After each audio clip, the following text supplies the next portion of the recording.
What's cracking? It's your homie Ice Cube. Just wanted to address a few things. Everybody been checking out the internet. My man Katt Williams. First of all, I just want to say, we shot that movie over 20 years ago. So, people have different perspectives, and it's been a long time. I also want to say, every comedian that I've worked with, every comedian that I've put in a movie, I only put them in the movie because I thought they was funny. I thought they was perfect for the part. I tried to put them in a position to win. That's what it's all about, I look at from, Chris Tucker and Bernie Mac and Mike Epps, Katt Williams, Ricky Smiley, Michael Blackson, Cedric, Kevin Hart. All these guys I know are funny as hell. I didn't discover them. They were doing their stand-up or doing their thing, and I knew that they were great and that they could act, and that if I have an opportunity, I was gonna give them an opportunity. To me, that's what it's all about. As far as specific things, Katt was 100 on a few things.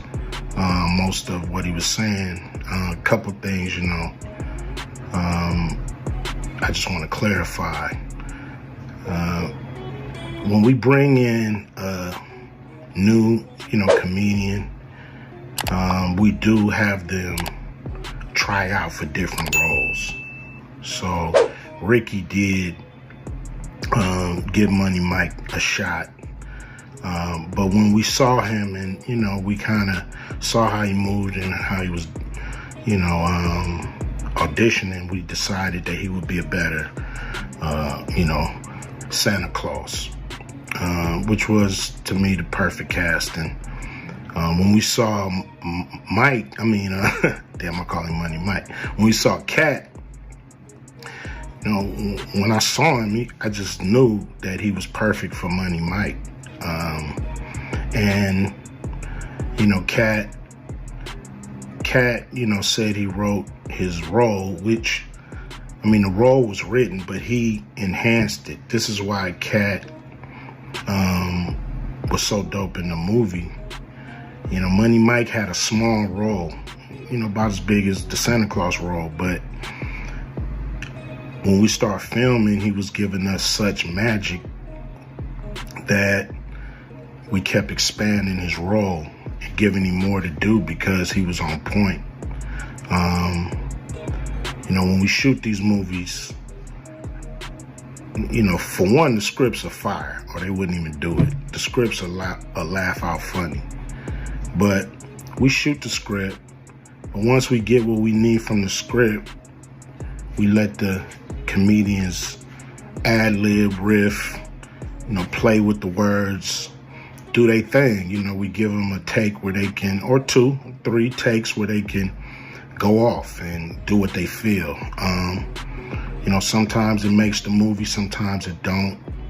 When somebody gives you jewels, you want to try to make sure that makes the movie. So in the movie, there's second thing I want to clear up. I would never shoot a rape scene in a movie, especially like Friday, where you actually see this happening on camera. That ain't my style. If you check out any of my movies, they not raunchy. We did a movie called Players Club where the subject matter was a little raunchy, but for the most part, even that, we left it to your imagination. So the only reason that kind of stuff is in the movie is because you have 3 villains in Friday After Next. You have the Santa Claus stealing presents. You have Damon, just got out of prison, sweating. Craig and Day Day for the rent money. And then you have Money Mike, a pimp that treats his woman, like a property. So Craig is always fighting the villains in the movie, from the Joker brothers to Debo. And so we already had Craig fighting Santa Claus. And the only real way to get rid of the other two villains was to have them go against each other. And the plier joke was always in the script. Was never, we would never ever show that. That's not my style if you look at any of my movies. So, that was never a discussion. We, at that point in everybody's career, we would listen to a certain extent, but we wasn't gonna change the movie for any actor. We do what we feel, and if it was a rape scene, it would have been in the movie. There was no reason not to shoot it. But that's not my style. I don't even like that kind of shit in movies, on camera. And so, that was, to me, a little discrepancy there. Katt, he wrote a lot of his part because, like I said, he was giving us jewels, so we were keeping the camera rolling. He was coming off the dome. He was coming prepared every day to steal the show. That was his mission. And, that's what he did, with the movie. And it launched his career, And I'm proud of the movie. I'm proud of all the guys who've, come through, Acute Vision Production and went on to do bigger and better things. And look, a lot of people are talking about pay and how much they was paid on these movies that were extremely low budget. Most of these guys work a couple of days, and when you're doing a movie, there's over 100 people working on the movie that need to get paid. Most of them got to get paid every day. And there's pre-production and post-production. Even after you finish with the actors, you gotta. My movies are all about quality, so most of the money go up on the screen. I'm not giving you no bullshit. I'm not giving you no low budget, shit you can laugh at because it's so cheap. So, we try to put all the money on the screen. And so any actor that's mad at what they got paid, just look at what you was doing. Look at where your career was at the time. Take a look at where it is now.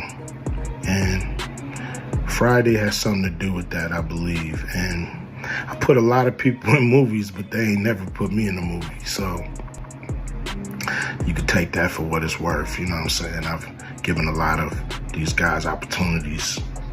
And I still act, so I'm waiting for a call. I ain't got to produce everything or write everything. I got love for all the comedians that I've worked with. Got, much love for Katt. He spoke up for me a lot. And I just wanted to be clear and clarify some things. And shit, man. I hope y'all have a good 2024.